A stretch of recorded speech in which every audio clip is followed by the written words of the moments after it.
Hey, hello. Balik lagi di channel Spoiler Moon dan kita akan lanjutkan lagi kisah hidup Fang Yuan.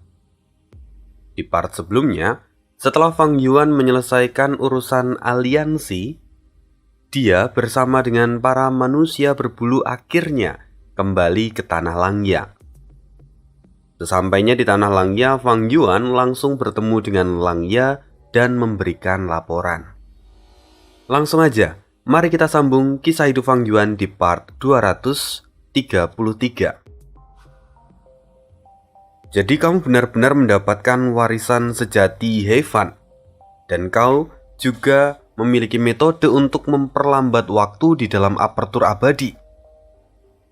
Selain itu kau juga memiliki Raja Wali, binatang buas abadi peringkat 8. Cepat, tunjukkan padaku, kata Langya dengan penuh semangat. Fang Yuan tersenyum pahit. Dia kemudian mengeluarkan mayat Raja Wali yang telah mati. Langya pun membeku di tempat. Baru setelah itu, Fang Yuan menceritakan lagi kejadian yang terjadi di dataran es utara. Sial, binatang buas abadi kelaparan sampai mati. Sayang sekali. Tapi kamu masih punya telur Raja Wali itu, dan ini adalah berita yang bagus. Kalau begitu bagaimana kalau kau menjual telur itu padaku? Aku bisa memberikan penawaran yang menarik untukmu. Fang Yuan pun tertawa dan kemudian berkata, kalau memang begitu, maka aku akan menjual telur ini. Silahkan tetua tertinggi mengajukan penawaran. Mendengar itu, Langya pun menjadi sangat gembira. Tapi Fang Yuan kemudian berkata lagi, namun aku khawatir bahwa tetua tertinggi pun tidak akan bisa merawat Raja Wali dengan baik. Karena seperti yang tetua tahu, bahwa makanan Raja Wali adalah kristal surgawi. Padahal kristal surgawi hanya diproduksi di dalam gua surga ataupun di 9 surga kuno. Ini adalah materi yang langka, bahkan di toko kuning pun jarang ada yang menjualnya. Kalau tetua tertinggi ingin mendapatkan kristal surgawi, maka tetua harus pergi ke surga hitam atau surga putih yang masih tersisa saat ini. Dan tentu itu adalah misi yang sangat sulit dan berbahaya. Tapi Langya mendengar perkataan dari Fang Yuan itu tidak tampak khawatir sama sekali, malah dia menyeringai.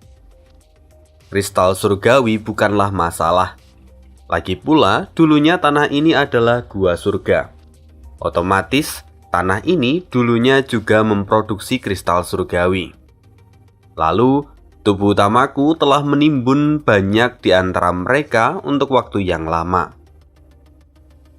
Mendengar itu, Fang Yuan pun mengangguk sambil tersenyum. Ah, jadi begitu. Kalau memang tetua tertinggi memiliki pasokan kristal surgawi, maka itu tidak akan menjadi masalah.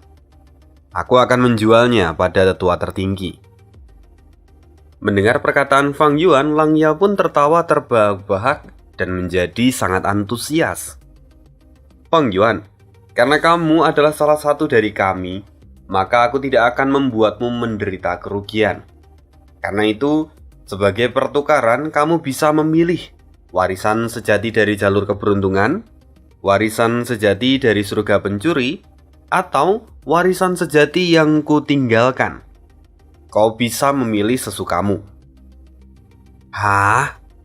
Nada bicara Fang Yuan seketika merosot dan terlihat kecewa.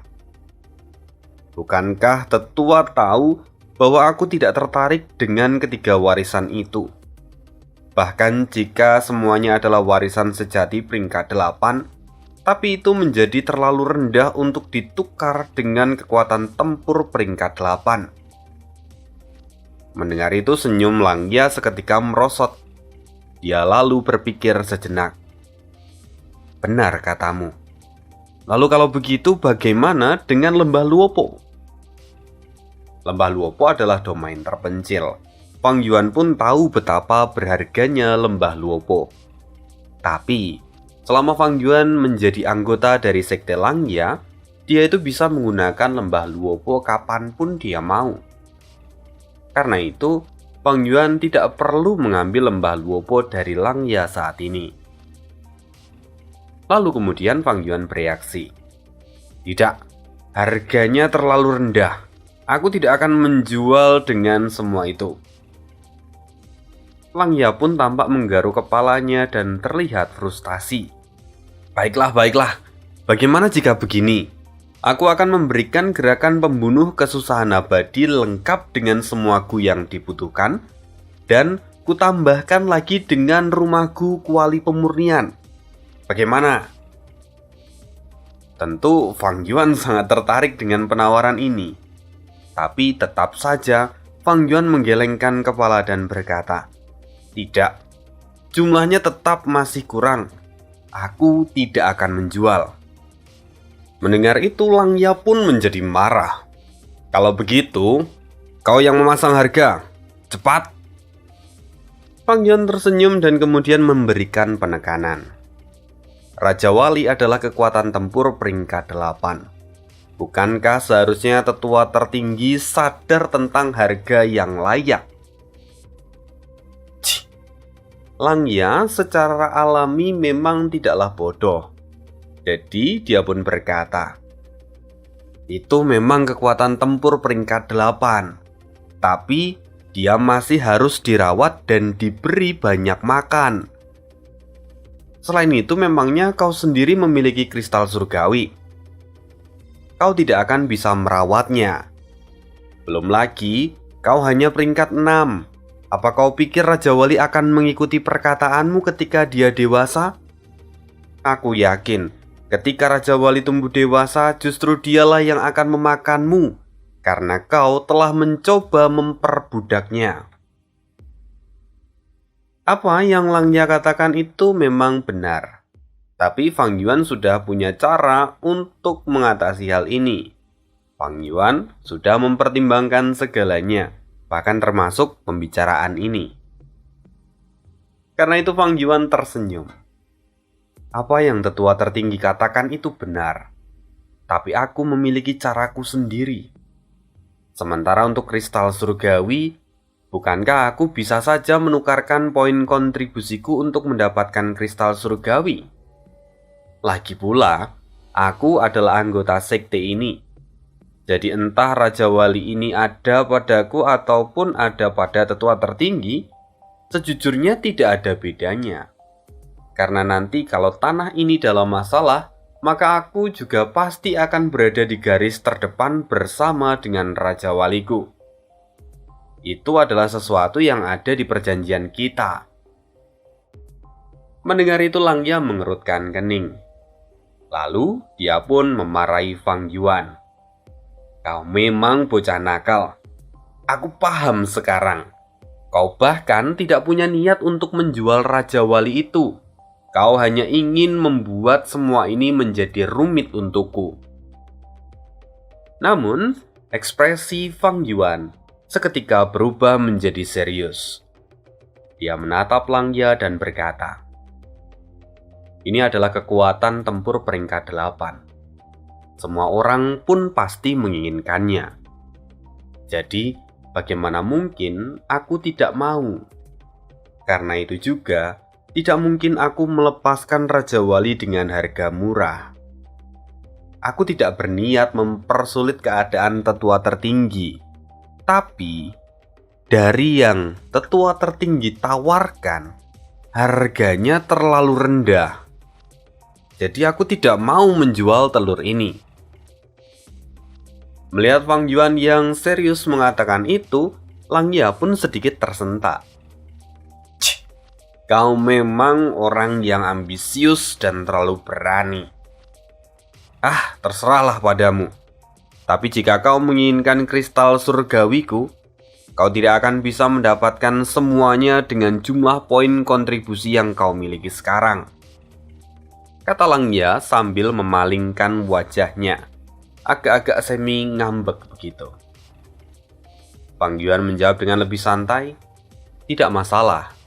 Aku akan menukar sesuai dengan harga yang tetua tertinggi tentukan." Dan kalau kita bicara tentang poin kontribusi Fang Yuan, Saat ini dia itu memiliki sekitar 2000 poin kontribusi. Pertama, Fang Yuan mendapatkan 1000 poin kontribusi karena dia telah menyelesaikan misi untuk mengalahkan anjing bintang jatuh di dataran Taikyu. Kemudian, Fang Yuan mendapatkan lagi 1000 poin kontribusi setelah dia memberikan informasi tentang keberadaan varian manusia yang ada di dataran utara. Karena itu, total poin kontribusi Fang Yuan saat ini adalah 2000. Dan memang, kalau hanya 2000 poin kontribusi, itu tidak akan cukup untuk mendapatkan semua kristal surgawi peringkat 8 yang Langya miliki sekarang. Karena itu Langya berkata lagi, "Jika kau memang menginginkan semua kristal surgawiku, bagaimana jika kau menyelesaikan misi dariku?" "Misi apa itu?" tanya Fang Yuan dengan wajah penasaran. Langya pun tersenyum. "Bukankah kau cukup akrab dengan Judu? Coba ajak dia untuk bergabung dengan sekte kita. Kalau kau berhasil, aku akan memberimu poin kontribusi yang cukup sehingga kau bisa membeli semua kristal surgawi yang kumiliki." Mendengar itu, Fang Yuan menghela nafas sejenak. Lalu, dia kemudian menolak misi ini. Tentu saja mendapatkan penolakan dari Fang Yuan, Langya kembali kesal. Tapi ya tidak ada yang bisa Fang Yuan lakukan tentang hal ini. Karena itu pada akhirnya, di akhir pertemuan mereka Fang Yuan menggunakan 1000 poin kontribusi untuk mendapatkan beberapa kristal surgawi. Dan setelah selesai, Fang Yuan pun kembali ke gedung awan kedua. Langya memberikan sebuah penawaran yang luar biasa menguntungkan sebenarnya untuk Fang Yuan. Kalau dia bisa menarik Judu, maka Langya akan memberikan poin kontribusi dalam jumlah besar. Tapi Fang Yuan memilih untuk tidak menjalankan misi ini. Tentunya dia punya alasan. Alasan dari Fang Yuan, Judu saat ini adalah bidaknya. Dia tidak ingin bidaknya dikendalikan oleh orang lain.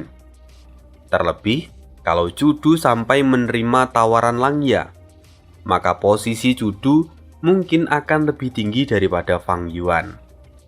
Hal ini juga bisa mengakibatkan situasi yang akan terjadi ke depan tidak sesuai dengan yang Fang Yuan inginkan.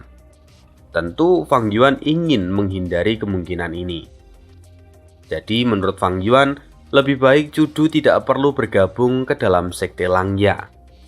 Inilah keputusan yang Fang Yuan buat.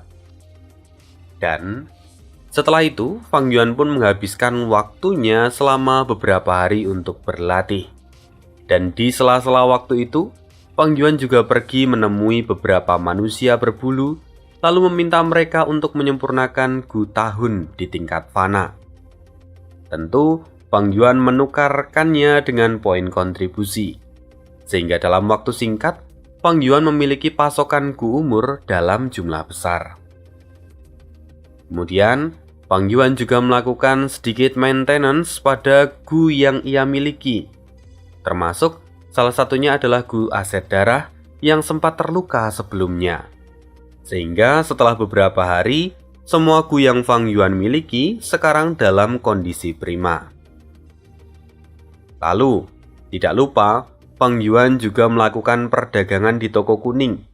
Karena dia memang ingin mengembangkan tanah terberkati miliknya. Jadi Fang Yuan membeli banyak hal di dalam toko kuning. Lalu, yang tidak kalah penting lagi, Fang Yuan juga melakukan pencarian jiwa pada jiwa immortal yang ia dapatkan dari gua surga Heaven. Dari pencarian jiwa ini, Fang Yuan mendapatkan begitu banyak gerakan pembunuh yang akan sangat berguna di masa depan, terutama gerakan pembunuh yang ia dapatkan dari Feng Jun, di mana Feng Jun adalah ahli yang mengembangkan jalur keberuntungan.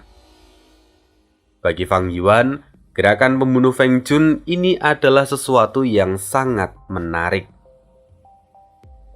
Dan tidak terasa, rupa-rupanya saat ini sudah hampir 1 minggu sejak Fang Yuan tiba di tanah Langya. Fang Yuan sudah selesai melakukan semua persiapan. Kali ini, dia berniat untuk kembali meninggalkan tanah Langya. Fang Yuan memang selalu dikejar waktu, maka dia tidak bisa bersantai-santai. Dia harus terus memikirkan langkah apa yang harus ia ambil berikutnya. Dan karena sekarang Fang Yuan sudah mendapatkan banyak kekuatan dari Gua Surga Heaven, Fang Yuan menjadi jauh lebih percaya diri. Dan Fang Yuan kemudian bergegas menuju ke perbatasan. Kali ini Fang Yuan berniat untuk melewati dinding regional dan tujuannya adalah ke Laut Timur. Singkat cerita, beberapa hari pun berlalu, dan kita akan melihat di aliran Laut Timur yang bergolak. Rupanya di sana terlihat beberapa sosok yang sedang berkumpul. "Lepaskan aku menyerah!" Terdengar suara teriakan dari seseorang yang kini sedang berlutut di depan 4 immortal yang tidak biasa. Orang yang berlutut itu dikenal dengan nama Liu Qingyu, seorang immortal peringkat 7 dari Laut Timur.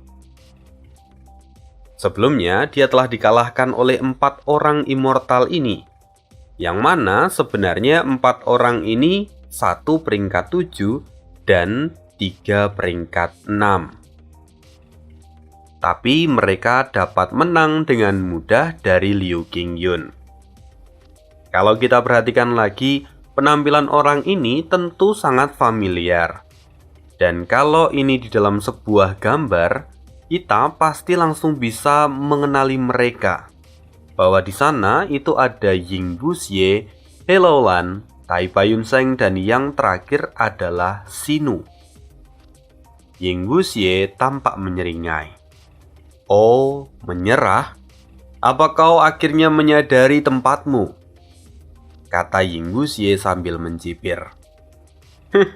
Seorang pengecut tanpa tulang belakang, pantas saja dia tidak sebanding denganku. Ayo eksekusi dia dan beri Xinu beberapa dao dari jalur tanah, kata He Laolan yang ditutupi oleh api berwarna jingga. Ini adalah salah satu gu yang diberikan oleh Ying Wuxie dan berada di peringkat 7. "Tidak, tunggu. Tolong. Meski saya peringkat 7, tapi saya hanya memiliki gu peringkat 6. Jika tuan-tuan berkenan, maka ambil saja itu dan juga saya akan memberikan gerakan pembunuh dari jalur api yang saya miliki. Tolong lepaskan saya," kata Liu Qingyu dengan wajah yang ketakutan. Mendengar itu, Ying Wuxie pun tertawa. "Baiklah, jika kau memang mau hidup, maka dengarkan aku. Aku memiliki sebuah sekte yang disebut Sekte Bayangan. Kami saat ini kekurangan orang.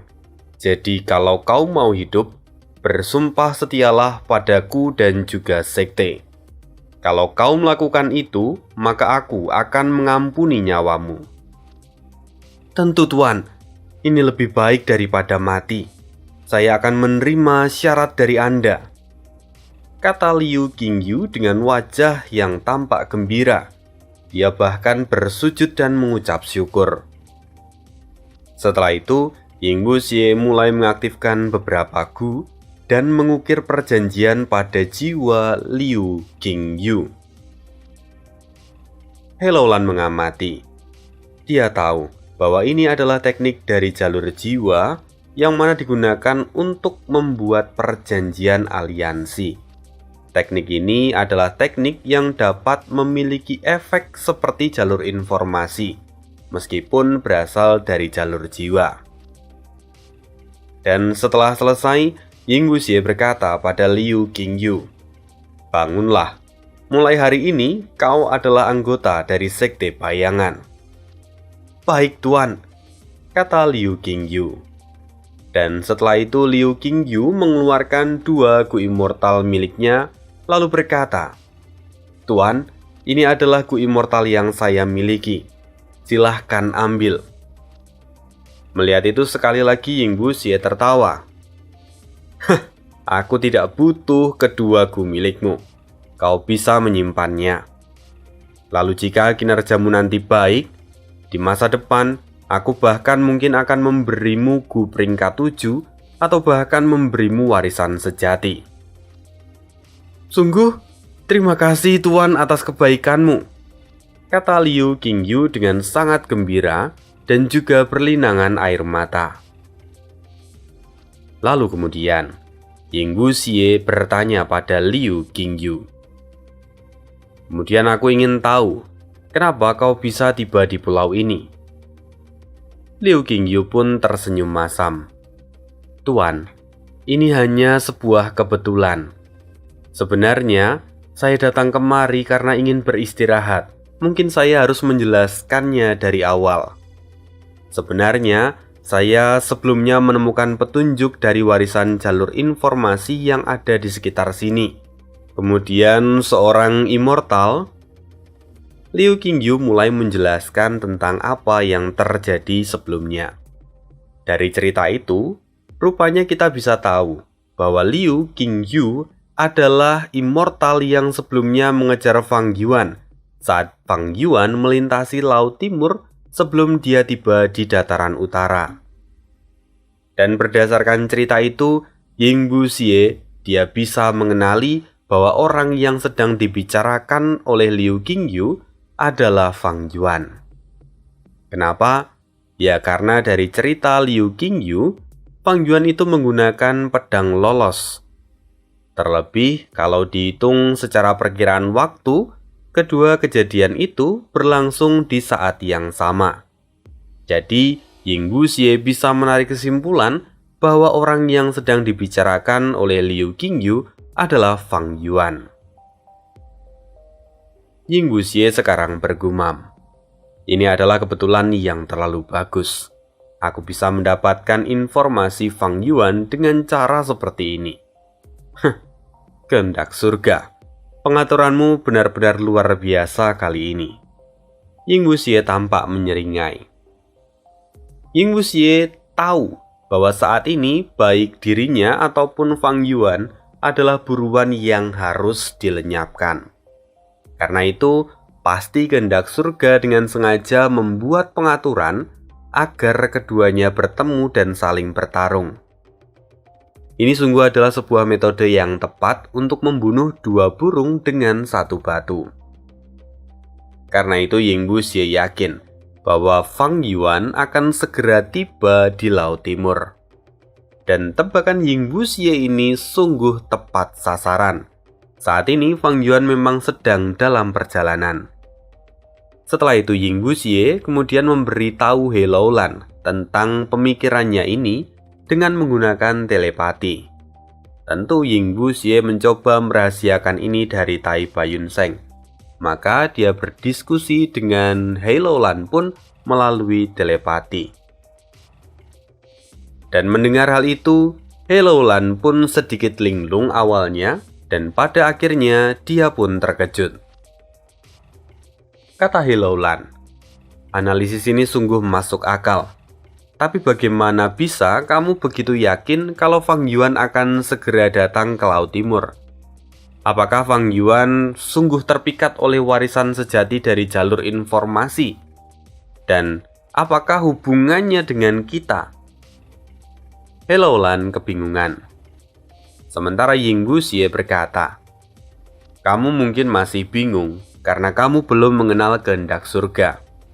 Berdasarkan cerita dari Liu Qingyu, aku bisa menebak bahwa ketika Fang Yuan melintasi wilayah ini, dia bertemu dengan para immortal di sini dan dia pasti sudah mendengar tentang warisan sejati itu. Namun, karena dia adalah orang yang sangat licik dan waspada, maka dia tidak jatuh dalam jebakan ini. Namun sekarang ceritanya sudah berbeda. Fang Yuan telah mendapatkan warisan sejati milik He Fan. Kekuatannya kini telah meningkat pesat. Dan karena itu, aku yakin bahwa dia pasti sedang menuju ke tempat ini untuk mendapatkan warisan itu. Dan Liu Qingyu dengan sengaja dikirimkan oleh kehendak surga untuk memperingatkan kita. Kehendak surga kali ini ingin menggunakan kita untuk melenyapkan Fang Yuan. Mendengar semua itu, He Loulan benar-benar tidak habis pikir. Tapi, jika apa yang dikatakan oleh Ying Wuxie itu menjadi kenyataan, maka He Loulan dapat mengatakan kalau kehendak surga adalah sesuatu yang sangat luar biasa dan berada di luar bayangannya. Memikirkan semua ini, baik He Loulan ataupun Ying Wuxie sama-sama menghela nafas dalam hati. Memang benar, ada sebuah kutipan yang berkata, "Kenali dirimu sendiri dan juga musuhmu, maka kau tidak akan pernah kalah." Kutipan ini sekarang terngiang di kepala mereka berdua, dan karena itu pemikiran mereka sekarang sangat mendalam. Tidak lama kemudian He Loulan kembali bertanya lagi menggunakan telepati. "Kupikir ini adalah kesempatan yang besar. Jadi apa yang akan kita lakukan? Apakah kita akan menyergap Fang Yuan?" Mendengar itu, Ying Wuxie menggelengkan kepala. Tidak, untuk saat ini sulit menangkap Fang Yuan. Terlebih Fang Yuan sekarang memiliki Raja Wali peringkat 8. Sekarang kita akan pergi dan menyelamatkan tubuh utamaku. Hanya dengan begitu, maka nanti kekuatan kita juga akan tumbuh dengan pesat. Kita akan segera meninggalkan Laut Timur. Tapi sebelum itu, kita akan membuat beberapa pengaturan sebagai hadiah untuk Fang Yuan. Mendengar itu, He Loulan pun mengangguk. Baginya situasi saat ini masih berada di luar kemampuannya. Maka dia pun mengikuti semua pengarahan dari Ying Wuxie. Dalam sekejap, hari pun akhirnya berganti. Dan pagi hari ini, Fang Yuan akhirnya telah berhasil melewati dinding regional. "Akhirnya aku tiba," kata Fang Yuan sambil berdiri di atas laut. Dia kini sudah cukup dekat dengan daerah laut yang bergolak. Fang Yuan kini tampak serius. Dia kemudian mengaktifkan beberapa gu dan aura gu immortal menyebar dengan sangat cepat. Gerakan pembunuh investigasi. Sensasi Ki keberuntungan. Gerakan pembunuh ini adalah gerakan yang Fang Yuan dapatkan dari Feng Jun. Fang Yuan juga telah melakukan beberapa modifikasi dan mengganti gu intinya menjadi gu Ki keberuntungan. Melalui gerakan pembunuh ini, maka Fang Yuan dapat menemukan keberadaan dari apa yang ia cari. Setelah beberapa saat, Fang Yuan kemudian berkata, "Oh, ternyata dekat." Fang Yuan tampak menyeringai dan kemudian Fang Yuan langsung terjun ke laut. Dia kali ini berubah menjadi binatang buas. Di sisi lain, saat ini Ying Wuxie tampak gembira. Akhirnya hadiah ini telah selesai. Jika Fang Yuan memasuki perangkap ini, maka dia pasti akan sangat menderita. Bahkan jika saat ini aku belum bisa menangkapnya, tapi setidaknya aku akan menunda pertumbuhannya. Ying Wuxie pun tampak puas. "Semuanya sudah siap, waktunya kita pergi," kata He Loulan, memecahkan lamunan dari Ying Wuxie. Mendengar itu, Ying Wuxie pun mengangguk. Tapi saat dia hendak berjalan, dia tiba-tiba merasakan aura dari binatang buas kuno yang bergerak mendekat. "Tunggu, ada yang mendekat dari laut. Dia bergerak dengan sangat cepat," kata Tai Bayun Seng dengan wajah panik. Sementara Ying Wuxie mengerutkan keningnya dan bergumam, "Ini sangat aneh." "Sudah, biarkan aku yang mengurusnya," kata Xinu yang kemudian maju ke depan. Bagaimanapun Xinu adalah ahli peringkat 7, jadi kekuatan tempurnya tidak bisa diremehkan. Xinu sudah siap. Tapi tiba-tiba ledakan terjadi dan ombak besar muncul ke permukaan. Saat itu, seekor binatang buas berubah menjadi manusia. Akhirnya aku menemukanmu. Kata sosok itu yang tidak lain adalah Fang Yuan. Kelima orang yang ada di sana terkejut setengah mati. Ini adalah kali pertama mereka melihat wujud Fang Yuan yang baru. Bajingan ini, bagaimana dia bisa sampai di sini? Mata Ying Wuxie memadat. Rupanya, tujuan utama Fang Yuan datang ke Laut Timur bukanlah untuk mendapatkan warisan sejati dari jalur informasi, melainkan untuk menyelesaikan urusannya dengan Ying Wuxie.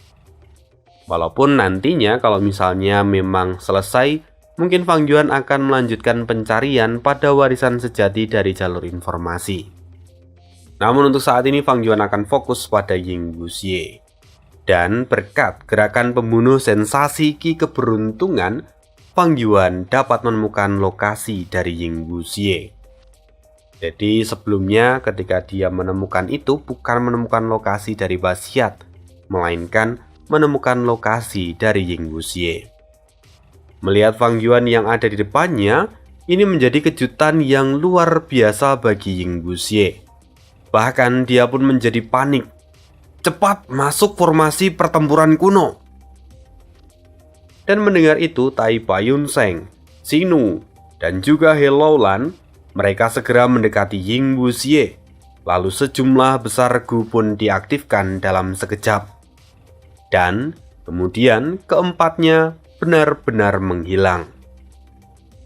Yang tersisa di sana hanya satu orang, yaitu Liu Qingyu, yang mana dia belum tahu tentang formasi ini. Alhasil, Liu Qingyu pun ditinggal. Liu Qingyu benar-benar terkejut. Dia tidak menyangka kalau dia akan ditinggalkan seperti ini. Sementara, Fang Yuan sendiri tidak terlihat panik. Metode ini cukup kuat. Tapi selama aku memiliki sensasi Ki keberuntungan, aku bisa menemukan semuanya dimanapun mereka berada. Sementara, aku harus menyingkirkan orang ini terlebih dahulu. Tatapan Fang Yuan kini tertuju pada Liu Qingyu. Liu Qingyu kembali terkejut ketika merasakan niat membunuh dari Fang Yuan. Bahkan, tanpa sadar Liu Qingyu pun sampai mundur. Seolah-olah instingnya mengatakan bahwa dia harus lari. Dan kemudian setelah itu, Liu Qingyu kembali tersadar. Tunggu, kenapa aku harus lari? Orang itu hanyalah seorang immortal peringkat 6. Seharusnya aku bisa melawannya. Tapi pemikiran itu terlalu naif. Fang Yuan langsung menggunakan gerakan pembunuhnya, kematian instan. Melihat serangan itu, mata Liu Qingyu terbuka lebar. Dia bisa merasakan aura Gu Immortal peringkat 7 dari serangan ini. Bajingan, bagaimana bisa ada begitu banyak anomali di dunia ini? Teriak Liu Qingyu sambil mengutuk. Pada akhirnya, Liu Qingyu memang harus mempercayai instingnya untuk bertahan hidup. Sementara Fang Yuan saat ini dengan mudah menggunakan pedang lolos dan dapat mengejar Liu Qingyu. Pada akhirnya, Liu Qingyu tidak punya pilihan lain selain bertarung dengan Fang Yuan. Sejak waktu itu, mereka mulai bertukar pukulan. Namun, meski Liu Qingyu adalah seorang peringkat 7, dia rupanya sama sekali tidak diuntungkan. Bagaimanapun, Fang Yuan memiliki banyak Gu Immortal dan dia juga punya segudang gerakan pembunuh. Bahkan beberapa Gu Immortal yang ia miliki juga ada di peringkat 7. Jadi, Liu Qingyu hanya bisa mengumpat dari awal sampai akhir. Ditambah lagi, saat Fang Yuan menggunakan gerakan pembunuh pemanggilan binatang buas tahun, kondisi dari Liu Qingyu semakin menyedihkan. Sampai pada akhirnya, Liu Qingyu pun berhasil dikalahkan oleh Fang Yuan. Sayangnya, setelah kekalahan dari Liu Qingyu, tiba-tiba tubuhnya meledak dan aperturnya jatuh ke laut. Fang Yuan yang melihat itu panik. Dia segera mencoba menangkap jiwa dari Liu Qingyu. Tapi sayang sekali, jiwanya telah hancur dan Fang Yuan hanya bisa mendapatkan beberapa fragmen jiwa. Fang Yuan segera menggunakan pencarian jiwa pada fragmen-fragmen itu untuk mendapatkan informasi yang tersisa. Oleh karena hal ini, waktu yang Fang Yuan miliki pun terbuang banyak. Dan yang lebih menyedihkan lagi, saat ini Fang Yuan juga tidak berhasil mengamankan apertur abadi milik Liu Qingyun. Karena pada akhirnya apertur abadi begitu jatuh ke tanah, maka akan langsung membentuk tanah terberkati. Sialan Ying Wuxie, dia benar-benar berhati-hati. Dia bahkan membuat pengaturan seperti ini pada tubuh bawahannya. Aku bahkan hanya bisa mendapatkan sedikit informasi dari fragmen jiwa yang hampir lenyap. Kata Fang Yuan yang tampak tidak senang. Wajar kalau Fang Yuan tidak senang, karena pengaturan ini, Fang Yuan pun jadi tidak bisa menyerap tanda dao milik Liu Qingyu. Dan ini juga merupakan sebuah kerugian, karena untuk menghabisi Liu Qingyu, Fang Yuan juga sudah menghabiskan banyak sumber daya. Karena itu, kalau dia tidak mendapatkan tanda dao ataupun tanah terberkati ini, itu akan memperbesar kerugian Fang Yuan. Memikirkan semua itu, Fang Yuan pun menghela nafas panjang. Setidaknya Fang Yuan jadi tahu bahwa Ying Wuxie telah menyiapkan jebakan untuknya. Dengan begitu, maka dia dapat mengingat titik jebakan itu dan menghindarinya di kemudian hari. Informasi ini ia dapatkan dari pencarian jiwa yang ia lakukan pada fragmen Liu Qingyun. Kemudian sekarang, Fang Yuan bisa melihat bahwa pintu tanah terberkati yang terbentuk kini sedang terbuka. Ini adalah kesempatan untuk masuk ke sana. Kalau Fang Yuan melewatkan kesempatan ini, dia kemungkinan akan kesulitan untuk bisa masuk di kemudian hari. Maka, Fang Yuan pun mengambil sebuah keputusan untuk memasuki tanah terberkati ini. Lalu, di dalam tanah terberkati Liu Qingyu, di sana terlihat seekor bebek yang datang menghampiri Fang Yuan. Bebek ini rupanya adalah roh tanah milik Liu Qingyun. Roh tanah itu mendekati Fang Yuan dan menjelaskan tentang syarat sebagai pemilik dari tanah terberkatinya. Meskipun kalau kita lihat roh tanah itu menjelaskan dalam bahasa bebek, namun suara itu otomatis diterjemahkan di dalam pikiran Fang Yuan. Dan betapa terkejutnya Fang Yuan saat dia mengetahui syarat yang diberikan oleh roh tanah. Syarat yang diajukan bukanlah tentang balas dendam ataupun tentang obsesi yang tidak masuk akal. Syaratnya hanyalah satu, yaitu mendapatkan informasi lengkap tentang warisan sejati dari jalur informasi. Fang Yuan seketika merasa keberuntungan sedang ada di pihaknya.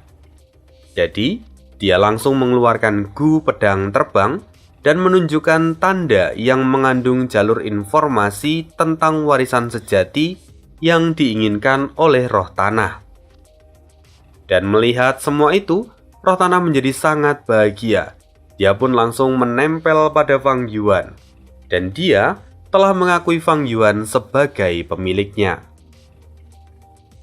Melihat tingkah itu, Fang Yuan menyeringai. Sekarang dia sudah menjadi pemilik dari tanah terberkati ini. Jadi dia dapat dengan bebas memerintah roh tanah. Fang Yuan melihat ke kejauhan. Sejauh mata memandang, Fang Yuan hanya bisa melihat kalau sumber daya yang ada di sana sudah dikosongkan. Jadi, sebelumnya setelah menjadi anggota Sekte Bayangan, Ying Wuxie memang tidak meminta Gu Immortal milik Liu Qingyu. Namun, dia mengambil hampir semua sumber daya yang ada di dalam tanah terberkati milik Liu Qingyu. Karena itu wajar kalau saat ini hampir tidak ada harta yang tersisa di dalam tanah terberkati itu. Ya, di situ dikatakan hampir karena memang masih ada yang tersisa. yang mana itu memang tidak diambil oleh Ying Wuxie. Dan tempat itu, kata roh tanah, adalah Gunung Lima Warna. Fang Yuan langsung meminta supaya diantarkan ke sana, dan roh tanah pun langsung membimbingnya. Fang Yuan tidak basa-basi. Dia langsung menggunakan tangan raksasa dan Gu menarik gunung untuk memindahkan Gunung Lima Warna ke dalam perbatasan selatan mini. Dan setelah itu, Fang Yuan bertanya lagi, apakah masih ada yang lain? Tapi sayang roh tanah mengatakan bahwa sudah tidak ada. Jadi, Fang Yuan pada akhirnya memilih untuk memberikan beberapa gufana pada roh tanah. Lalu, Fang Yuan mengatakan bahwa dia akan pergi. Roh tanah harus menutup pintu ke dalam tanah terberkati dan jangan membukanya kecuali kalau Fang Yuan yang memintanya. Mendengar itu, roh tanah pun menjadi sedih dan memeluk Fang Yuan. Dia seperti anak kecil yang takut ditinggalkan. Tapi Fang Yuan tidak peduli. Dia memiliki perkembangan yang harus segera ia selesaikan. Dan karena itu, Fang Yuan pun segera meninggalkan tanah terberkati itu. Dan sesuai perintah Fang Yuan, tanah terberkati itu pun tertutup. Selama mereka terpisah, Fang Yuan juga mengatakan bahwa mereka dapat berkomunikasi lewat toko kuning. Fang Yuan memang tidak ingin berlama-lama di dalam tanah terberkati Liu Qingyu. Karena Fang Yuan berpikir kalau dia terlalu lama di sana, bisa jadi nanti kehendak surga akan mengambil tindakan atas tempat itu. Dan begitulah kisah hidup Fang Yuan untuk hari ini. Terima kasih untuk atensinya dan sampai jumpa lagi di video berikutnya. Bye.